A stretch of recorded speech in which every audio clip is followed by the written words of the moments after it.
Shalom pemirsa yang diberkati Tuhan, bertemu kembali dalam seri pelajaran Sekolah Sabat.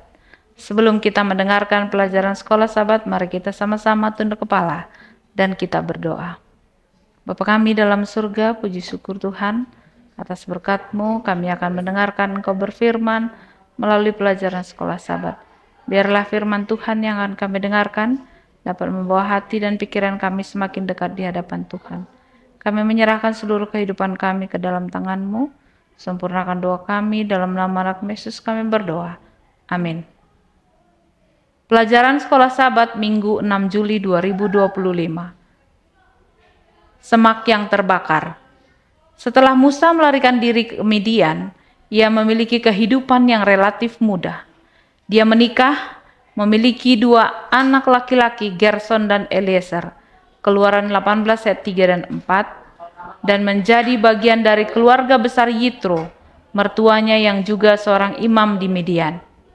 Dia menghabiskan 40 tahun dengan santai sebagai gembala, seperti Daud, 2 Samuel 7 ayat 8, menikmati kehadiran Tuhan, terutama yang dinyatakan dalam alam.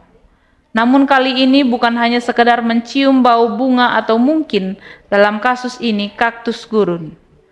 Tahun-tahun pelajaran bersama Tuhan telah mengubahnya dan mempersiapkannya untuk menjadi seorang pemimpin.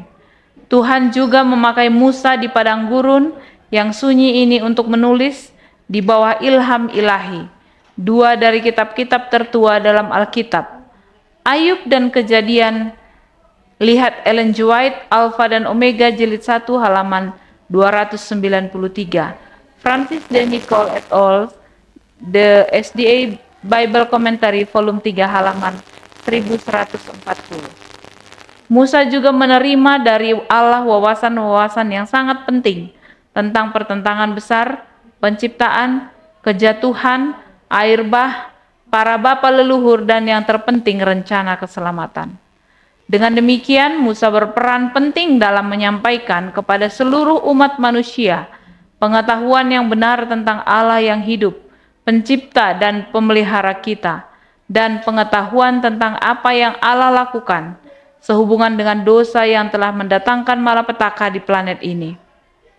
Alkitab dan sejarah keselamatan tidak akan masuk akal jika tidak ada dasar yang sangat penting yang diberikan oleh Musa di bawah ilham, khususnya dalam kitab Kejadian. Bacalah Keluaran 3 ayat 1-6, ayat yang pertama. Adapun Musa, ia biasa mengembalakan kambing domba Yitro mertuanya, imam di Midian. Sekali ia menggiring kambing domba itu ke seberang padang gurun, sampailah ia ke gunung Allah, yakni gunung Horeb. Ayat kedua, lalu malaikat Tuhan menampakkan diri kepadanya di dalam nyala api yang keluar dari semak duri. Lalu ia melihat dan tampaklah semak duri itu menyala tetapi tidak dimakan api. Ayat yang ketiga, Musa berkata, baiklah aku menyimpang ke sana untuk memeriksa penglihatan yang hebat itu. Mengapakah tidak terbakar semak duri itu?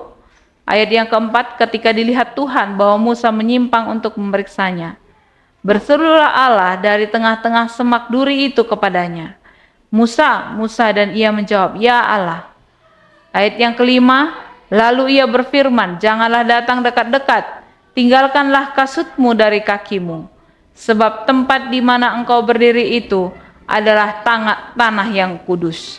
Ayat yang keenam, lalu ia berfirman, akulah Allah ayahmu, Allah Abraham, Allah Ishak, dan Allah Yakub. Lalu Musa menutupi mukanya, sebab ia takut memandang Allah. Betapa pentingnya hal ini bahwa Tuhan memperkenalkan dirinya kepada Musa sebagai Allah Abraham, Allah Ishak, dan Allah Yakub. Musa melihat bahwa semak yang terbakar itu tidak dilalap oleh api, dan dengan demikian ia tahu bahwa ia sedang melihat sebuah mujizat dan bahwa sesuatu yang dramatis dan penting pasti sedang terjadi di depannya. Ketika ia mendekat, Tuhan menyuruhnya untuk melepaskan sepatunya sebagai tanda penghormatan yang mendalam karena kehadiran Tuhan membuat tempat itu menjadi kudus. Tuhan memperkenalkan dirinya kepada Musa. sebagai Allah Abraham, Allah Ishak, dan Allah Yakub. Keluaran 3 ayat 6. Tuhan telah berjanji kepada para bapa leluhur bahwa keturunan mereka akan mewarisi Kanaan. Sebuah janji yang tentu saja sudah diketahui oleh Musa. Jadi bahkan sebelum mengatakannya, Tuhan telah membuka jalan bagi Musa untuk mengetahui apa yang akan terjadi dan peran penting apa yang harus ia mainkan. Musa membutuhkan waktu 80 tahun sebelum Tuhan menganggapnya siap untuk melakukan tugasnya. Apakah yang mungkin diajarkan kebenaran ini kepada kita tentang kesabaran? Tuhan memberkati. Mari kita sama-sama tunduk kepala dan kita berdoa. Bapa kami dalam surga, puji syukur Tuhan atas berkat-Mu pada saat ini. Kami sudah mendengarkan firman-Mu, biarlah firman yang sudah kami dengarkan dapat mengangkat kerohanian kami semakin hari semakin dekat ke hadapan Tuhan. Kami serahkan seluruh kehidupan kami ke dalam penyertaan-Mu. Dalam nama anak Yesus kami berdoa. Amin.